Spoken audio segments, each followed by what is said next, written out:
Hey friends, we're going to be talking about building a presentation, I guess more specifically a dissertation presentation.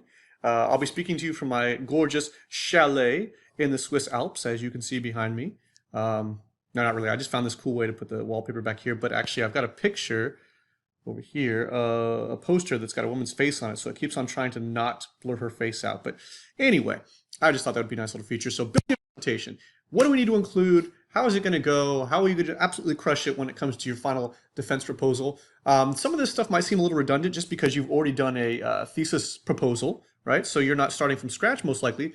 But if you were, here's some good guidelines. And if you aren't, there's also some good guidelines that you might be able to follow that really help hit the highlights of your presentation. So some things to remember, and I left it off the list because sometimes I am just an idiot. But first and foremost, please, please, please, please, for the love of God, don't read from your slides.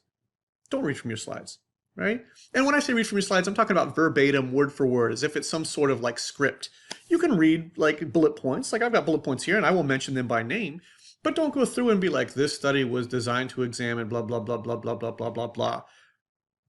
That's not what we want. We want you to talk. You can use these slides as kind of like a guideline, but speak from your knowledge. Don't speak from the cue cards, right?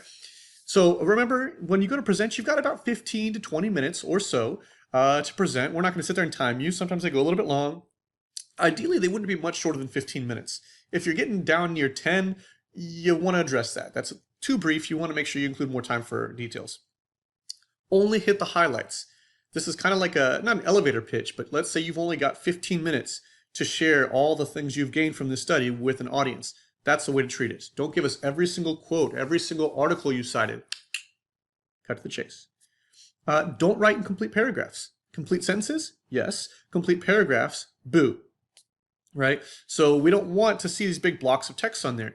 Highlights. Don't tell us every detail of prior studies. Don't tell us every detail of your study. Get to the point.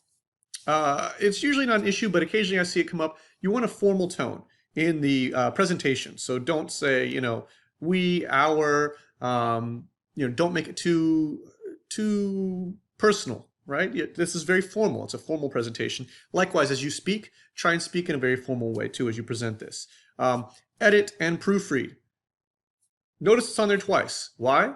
Because you should do it at least twice. Keep in mind, this is the actual, as the name indicates, this is a presentation of your defense, of your thesis. Right? So your thesis we of course will have read it by that point, but this is a digital manifestation of all the work you've done. So the last thing that you want and the last thing we want to see is a typo or a missing comma or something spelled wrong. Proofread, edit, and then go do both again at least twice, right? Got to make sure that this is bulletproof, as clean looking as possible. And I'm sure that's redundant. I'm sure you guys already know this, but I would always recommend, I've said it many times in these module lectures, make sure you get someone else to have a look over it for you. Because it's real easy for us to not see the mistakes that we've made just because we've looked at it for so long, right? We don't see our own flaws. It's biblical. You look so much at the splinter in someone else's eye that you don't see the plank in your own, right? We've looked at this a lot. So we want to make sure that we get an outside opinion because they're going to have a better idea of what we've done and how we can improve things. So, the contents of this PowerPoint. I'm not going to give you a slide range. I've given you the closest I can give you here with these bullet points here. If you want to know how many slides it needs to be, somewhere in the range of all of those added together. I say somewhere because some studies are very complex. Others are more straightforward, so they don't really require that many slides, right? Just, you'll know. I think by this point, especially because you're close to being complete with this work, I think you'll have a good idea. So the introduction, we want to start with maybe 1 or 2 slides. Why are you doing this research? What is the problem? Why should anybody care? Kind of bring us up to speed of why you're addressing this particular topic. 1 or 2 slides, include a good quote, include a good statistic, right? 82 million people a year experience blah, blah, blah, blah, blah, or, this has been an issue in society for the last 78 years, whatever, right? This is the hook. This is why we should be listening to you for the next X amount of time. Lit review.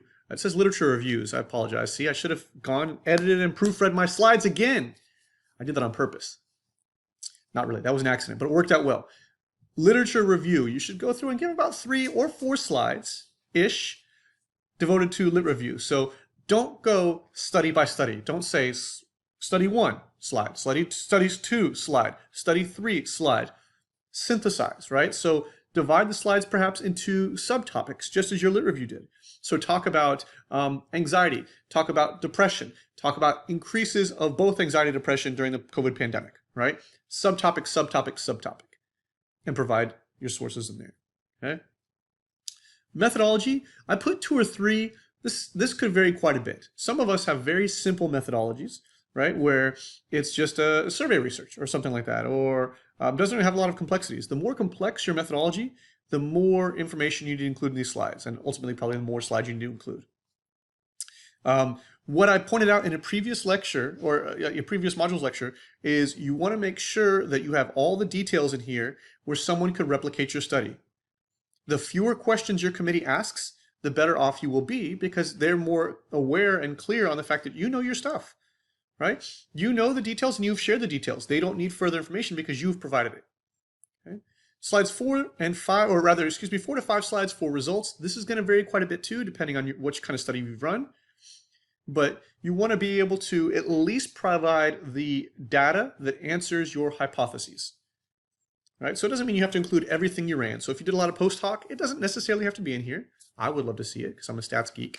But you have to at least include the amount of data that the participants, or rather, the committee needs to know to see that you've actually answered your hypotheses, that you've addressed your hypotheses through the data.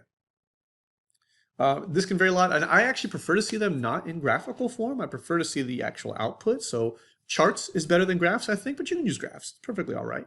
And make sure you address all 3, or if you have 3 hypotheses, 2, 3, however many hypotheses you have, make sure they're addressed there. This is not, though, where interpretation goes.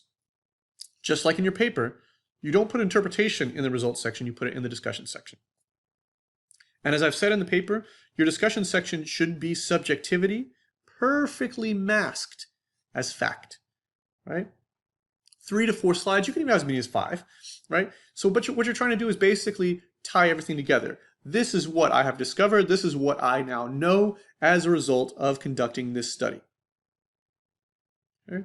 It needs to have a lot of detail. Ideally, the structure too. So you're going to talk about limitations, applications, future research, that sort of stuff. But at this point, you need to tell the committee, hey, this is what you should think now that I've done all this work. This is where we are now, right? Of course, do it in a way that's not as if you're, waving a finger so much as this is the appropriate thing to think at this point. Okay, so that's kind of an overview of how many slides and their structure and everything like this. As I said, it's going to vary depending on many factors, including your design, even your personality. So if you're not really a talker, if you're a little bit introverted, this might look a little bit different than if you're an extrovert like me, right?